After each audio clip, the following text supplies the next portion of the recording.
골로새서 강의 11번째 시간입니다.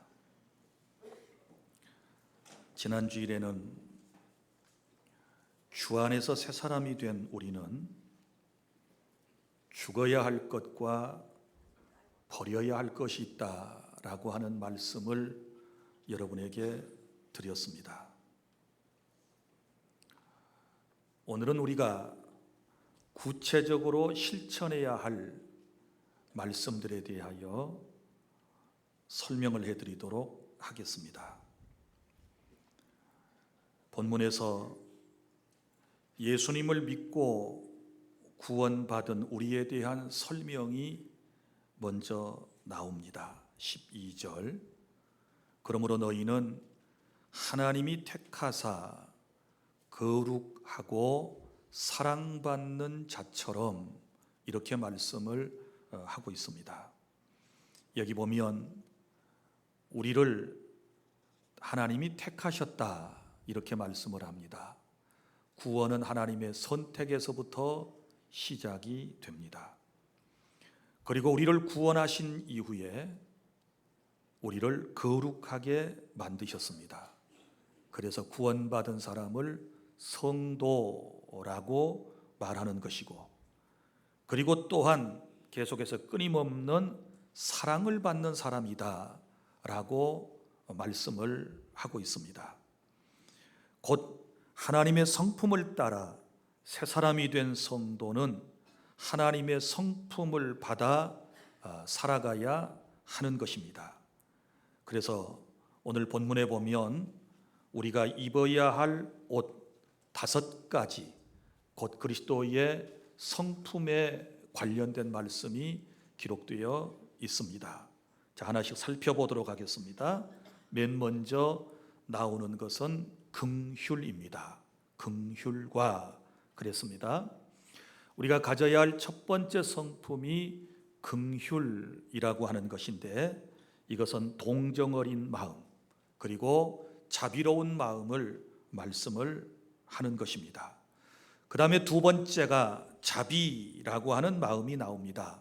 자비라고 하는 것은 친절, 그리고 상냥함을 말씀을 하고 있습니다.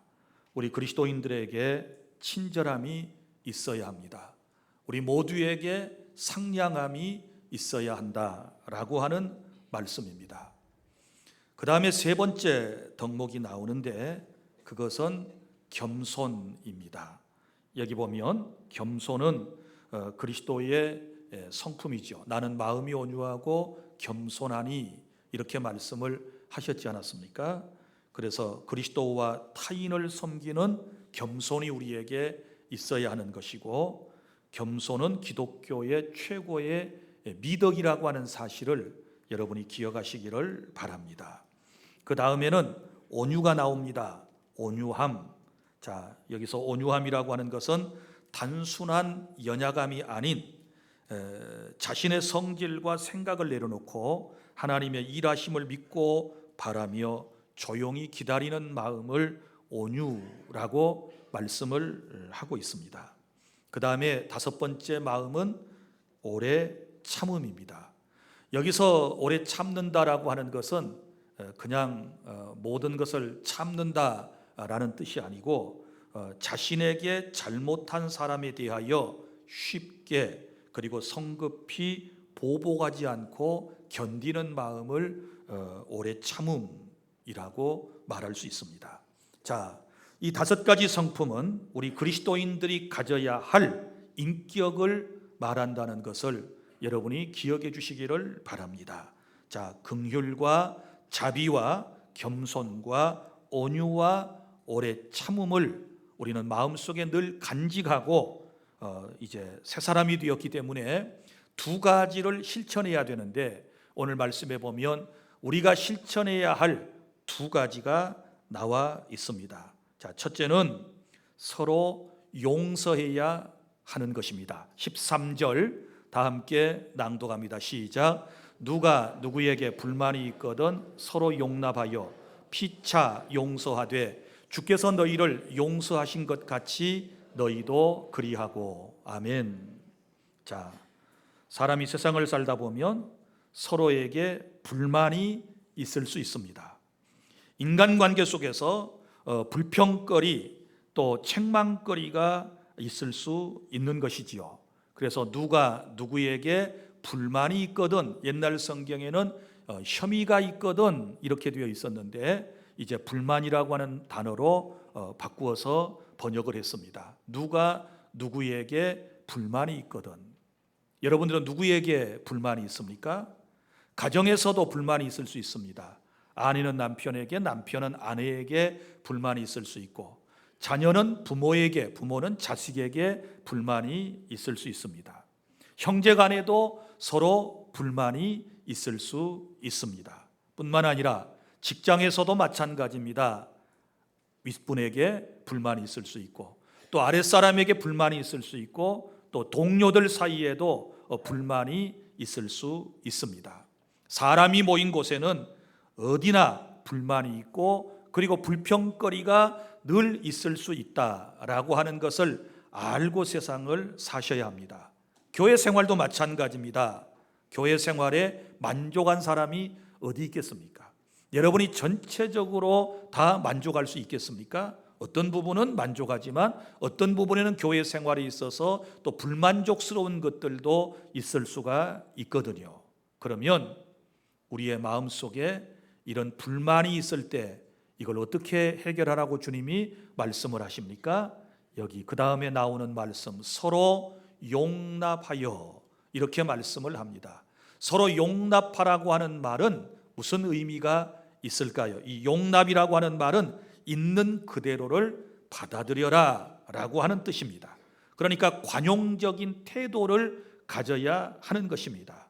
자, 불만족스럽다고 그래서 내 의사를 다 표현하고 내 생각을 관철시키려고 한다면 그 공동체에서는 다툼이 일어날 수밖에 없는 것이지요. 그러니까 상대방을 서로 있는 그대로 용납하라고 주님께서 우리에게 말씀을 하셨습니다. 그리고 여기 문구를 보십시오. 누가 누구에게, 그리고 서로, 그 다음에 피차, 이런 표현이 나오는 걸 보면 서로 모두에게 책임이 있다라고 하는 것을 말씀하는 것입니다. 어느 한쪽에만 문제가 있는 것이 아니고 나에게도 상대에게도 모두가 다 문제가 있다, 불만이 있을 수 있다라고 하는 것입니다. 자, 그러면 이제 있는 그대로를 용납하고 그 다음에는 어떻게 해야 됩니까? 피차 용서하라, 이렇게 말씀을 하셨습니다. 피차가 용서해라, 이 말은 피차가 잘못한 것이 있다 그 말입니다. 피차가 부족한 것이 있다라고 하는 의미를 가지고 있습니다. 자, 그러면 우리가 피차 용서해야 할 이유가 어디 있습니까? 왜 우리가 피차 불만스러운 것을 용납하고 우리가 용서를 해야 되는가? 그 뒤에 나오죠. 주께서 너희를 용서하신 것 같이 너희도 그리하고. 아멘. 너무너무 중요한 말씀입니다. 주님께서 너희를 용서하신 것 같이 너희도 그렇게 해야 된다라고 말씀을 하셨습니다. 마태복음 18장 21절부터 35절 말씀에 이런 내용이 나옵니다. 어느 날 베드로가 예수님께 질문을 했습니다. 주님, 형제가 나한테 잘못을 하면 내가 몇 번 정도 용서해 주어야 할까요? 라고 질문을 했습니다. 그때 예수님께서 이런 대답을 하셨습니다. 70번씩 7번씩이라도 해라. 70번씩 7번씩이라도 용서하여라 라고 말씀을 하고 있는데, 이게 문자적으로 우리가 해석을 하면 490번이지 않습니까? 그럼 490번 용서하라는 뜻이겠습니까? 그렇지 않습니다. 여기서 70번씩 7번이라고 하는 말은 완전한 용서를 말하고 있는 것입니다. 이스라엘 사람들은 7을 완전한 숫자로 생각을 하고 있었습니다. 그래서 성경에 보면 이 7이라고 하는 단어들이 참 많이 나오지요. 초대교회사에도 보면 요한계시록에 소아시아의 7교회, 7교회가 나오지요. 7금촛대, 7교회의 사자, 이렇게 기록이 되어 있습니다. 이스라엘 사람들에게서 7이라고 하는 숫자는 특별한 숫자였습니다. 어떻게 해서 7이 나왔을까요? 3 더하기 4입니다. 3은 하나님의 숫자를 의미합니다. 성부와 성자와 성령. 그리고 4는 이 땅에 살아가는 사람의 완전한 숫자를 4로 그 사람들은 생각을 했습니다.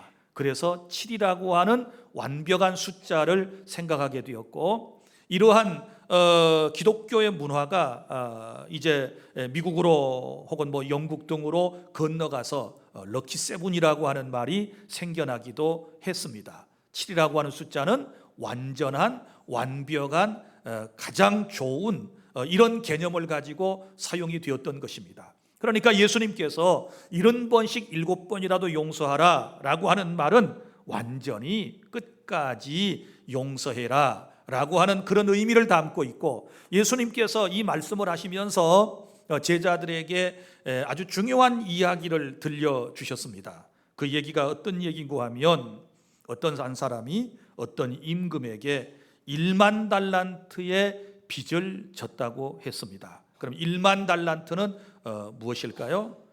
여기서 이 달란트는 로마의 무게를 의미하는 것입니다. 무게를 이제 의미하는데, 자, 1달란트는 600데나리온을 1달란트라고 그래요. 그리고 1만 달란트면 6천만 데나리온이 되는 것이지요. 그리고 1데나리온은 당시 노동자들의 하루 품삯을 1데나리온이라 이렇게 얘기를 했어요. 그러니까 쉽게 얘기하면 오늘날 환화로 환산을 하게 되면 1만 달란트의 가치는 약 6조 원 정도가 될 것입니다. 자, 그러면 이 사람이 1만 달란트의 빚을 졌는데, 이 빚을 다 갚으려면 하루에 1천만 원씩을 갚아도 200년을 갚아야 할 그런 엄청난 빚을 지게 된 것입니다. 갚을 능력이 있을까요? 없을까요? 없지요. 여러분, 빚을 지고 살 정도의 사람인데 어떻게 빚 갚을 능력이 있습니까? 빚 갚을 능력이 있으면 빚을 안 졌겠지요. 그런데 자, 도무지 그럴 능력이 없어요. 주인이 이렇게 말했습니다. 내 몸과 네 아내와 자식과 모든 재산을 다 팔아서 갚아라, 이렇게 말을 했습니다. 자, 이 사람은 갚을 능력이 없으니까 어떻게 해야 되겠습니까? 주인에게 사정할 수밖에 없는 것이지요. 그래서 채주에게 사정을 했더니 이분이 다행히도 얼마나 자비로운 분이었는지 모두 다 그 빚을 탕감해 주었습니다. 소위 1만 달란트 하나로 6조억이 되는 이 빚을 다 탕감을 해주게 되었던 것입니다. 그러니 탕감을 받은 이분은 얼마나 마음이 기뻤겠어요? 너무너무 행복했지요. 그래서 자기 집으로 막 뛰어갑니다. 자, 뛰어가다가 한 집에 들렸습니다. 그 집은 어떤 집이냐? 이 탕감을 받은 사람에게 100데나리온, 지금으로 말하면 약 1,000만 원 정도의 빚을 진 사람입니다. 그 사람에게 가서 얘기했습니다. 당신 빨리 빚을 갚으시오. 그러니까 이분도 뭐라고 그래요? 아이고, 제가 빚을 갚을 능력이 없는데요. 그랬더니 이런 지하에 이 사람을 관과에 소송을 내가지고 감옥에다 가둬버리게 된 거예요. 이런 사람이 어디 있습니까?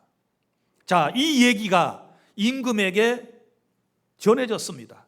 이 이야기를 들은 임금이 얼마나 노했겠습니까? 아니, 그래, 그런 나쁜 놈이 다 있어. 나는 저에게 1만 달란트 6조 원이나 되는 돈을 안 받겠다고 탕감을 시켜줬는데 고작 자기에게 1,000만 원 100데나리온 빚진 사람을 감옥에다 가둬? 그래서 그 사람을 불렀습니다.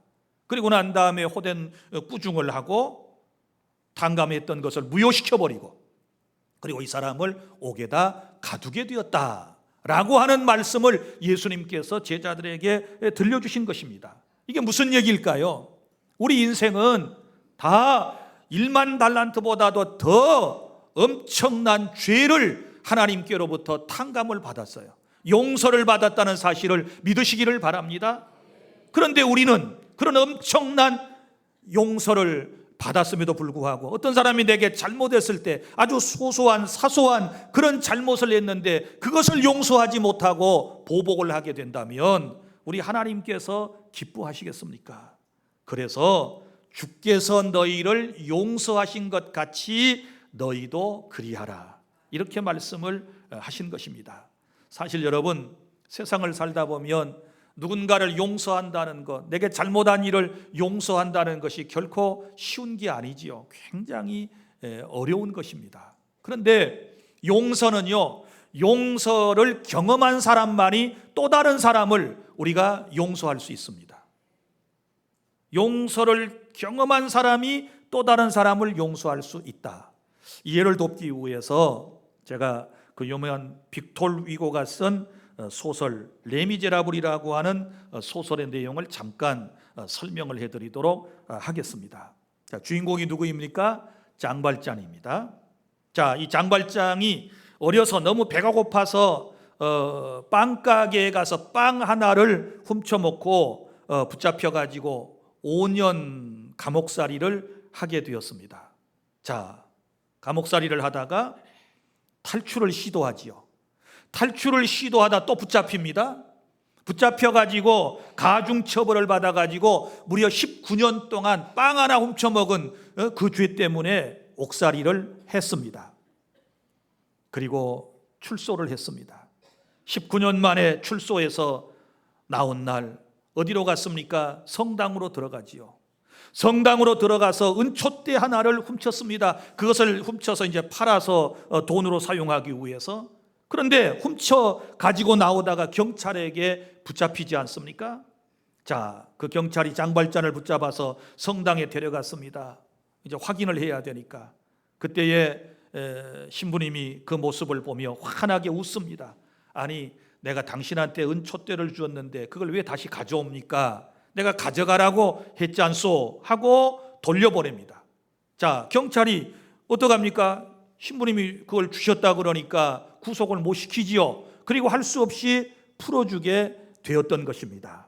자, 여기서 이제 장발장이라고 하는 사람은 인생에 놀라운 변화가 일어나게 됩니다. 그래서 이제 선한 일을 많이 하게 되지요. 착한 일을 많이 하고 시민들의 마음을 얻게 됩니다. 나중에는 이 장발장이 시장이 되지 않습니까? 시장이 됐어요. 그런데 안타까운 것은 이제 늘 이 장발장의 뒤를 따라다니면서 뒷조사를 하던 형사가 있었어요. 지벨이라고.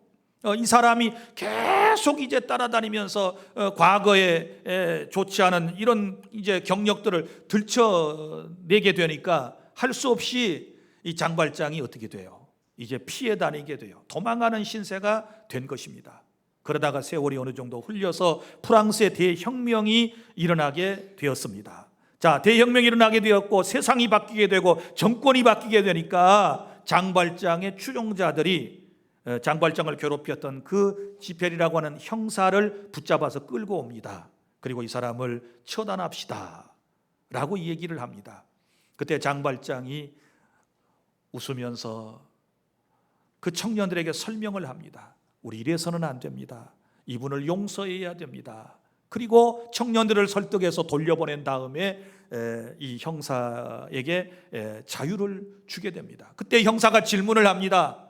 아니, 나는 당신에게 정말 나쁜 인간일 텐데 나를 죽여도 당신의 속이 풀리지 아니할 터인데 어떻게 그렇게 나를 용서하고 나를 풀어줘서 살게 만들어줍니까? 이렇게 묻게 되었을 때 장발장이 이렇게 얘기를 합니다.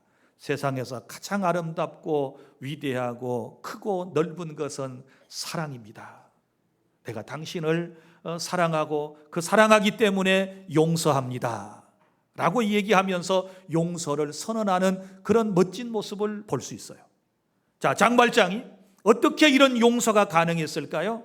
자기도 용서받은 경험이 있기 때문에 그래요. 우리도 마찬가지입니다.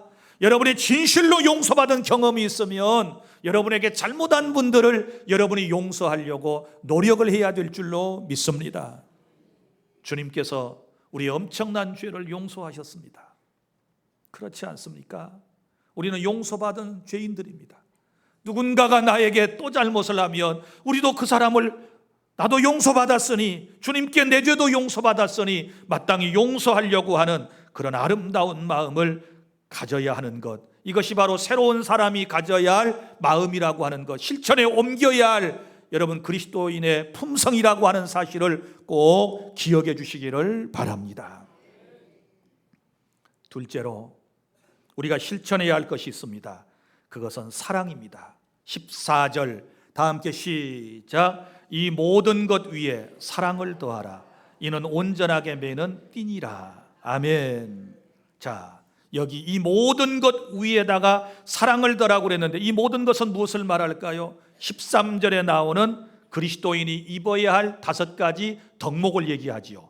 긍휼, 자비, 겸손, 온유, 오래 참음, 그 다음에 용서.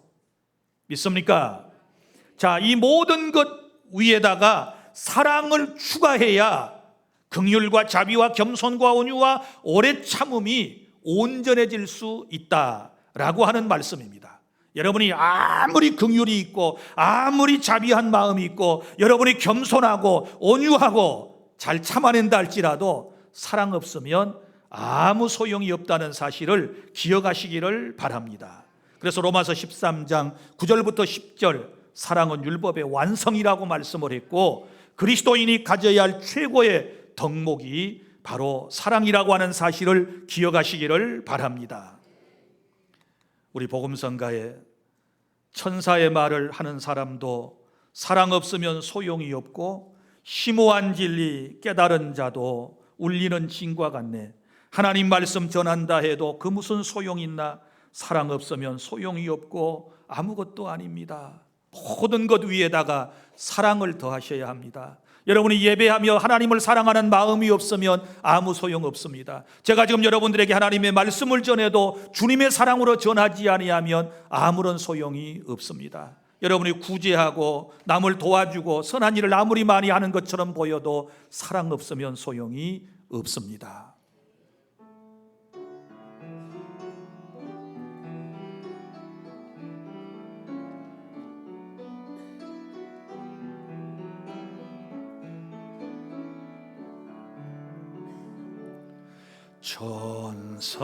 천사의 말을 하는 사람도 사랑 없으면 소용이 없고 심오한 진리 깨달은 자도 울리는 징과 같네. 하나님 말씀 전한다 해도 그 무슨 소용이 있나? 사랑 없으면 소용이 없고 아무것도 아닙니다. 진리를 보고 기뻐합니다. 우레와 사심 품지 않으며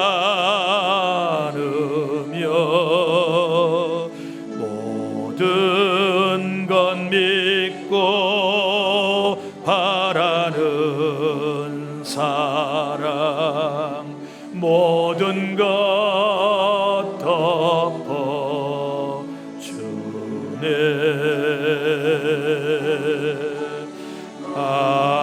하나님 말씀 전한다 해도 그 무슨 소용이 있나? 사랑 없으면 소용이 없고 아무것도 아닙니다. 지금은 희미하게 보이나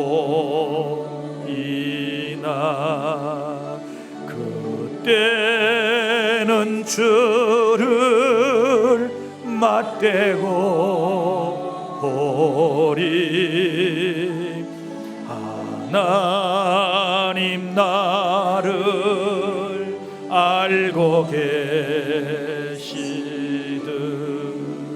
우리도 주를 알리. 하나님 말씀 전한다 해도 그것은 소용있나.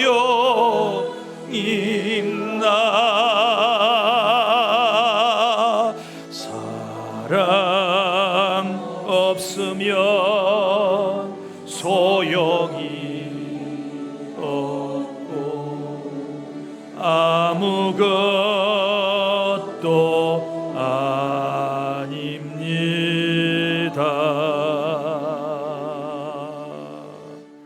사랑하는 여러분, 다시 말합니다.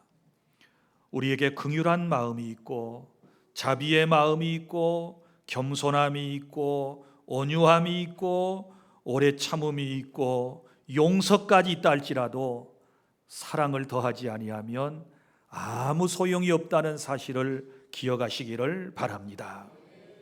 또한 오늘 14절에 이 모든 것 위에 사랑을 더하라. 이는 온전하게 매는 띠니라. 이렇게 말씀을 했습니다. 자, 여기 온전하게 매는 띠가 사랑이다. 이렇게 말씀을 했는데 여러분이 고대 근동 지방에 살던 사람들의 옷차림에 대하여 생각해 볼 필요가 있습니다. 지금의 옷은 지퍼나 단추나 그리고 고급 허리띠 등으로 고정을 시켜서 우리가 옷차림을 하지 않습니까? 그런데 고대의 옷들은 띠를 메어야 완전한 의복이 될 수 있었습니다. 마치 우리의 한복과도 같아서 옷을 입게 되면 반드시 이것을 단정하게 하기 위해서 너풀거리지 않게 하기 위해서 뭘 묶어야 됩니까? 띠로 묶어야만 했던 것입니다. 자, 마찬가지입니다. 우리가 모든 것을 다 행했을지라도 요 사랑의 띠로 묶어지지 않게 되면 그것은 온전한 사랑이 될 수 없다라고 하는 것을 우리에게 말씀을 하고 있습니다. 이런 얘기입니다. 여러분이 누군가를 용서하고 누군가를 정말 그 사람이 지은 모든 죄를 다 용서해버리고 잊어버리는 정도가 아니라 여기에 사랑까지 더해야 하고, 그리고 사랑을 더하고 난 이후에 더 한 가지 우리가 해야 할 것이 있는데 그것은 바로 그의 안타까운 처지까지도 돌보아주는 것이 중요하다라고 하는 말씀입니다. 무슨 얘기인가 하면 이런 얘기예요. 우리는 용서한다 그러면 그의 잘못을 잊어버리는 것까지 하고 끝나요. 잊어버리겠어. 그리고 용서라고 생각합니다. 그러나 그리스도인의 용서는 한 걸음 더 나아가서 어디까지입니까? 내가 용서한 사람이 여전히 어려움 가운데 있어요. 여전히 안타까운 데 있어요. 여전히 짠한 모습으로 살아가요. 그러면 거기서 끝나는 게 아니고 그 사람을 계속해서 돌보아주는 것까지를 뭐라고 얘기하는가 하면 용서와 사랑이라고 그러는 것입니다. 믿습니까? 이해가 잘 안 되십니까? 요셉의 얘기를 해드릴게요.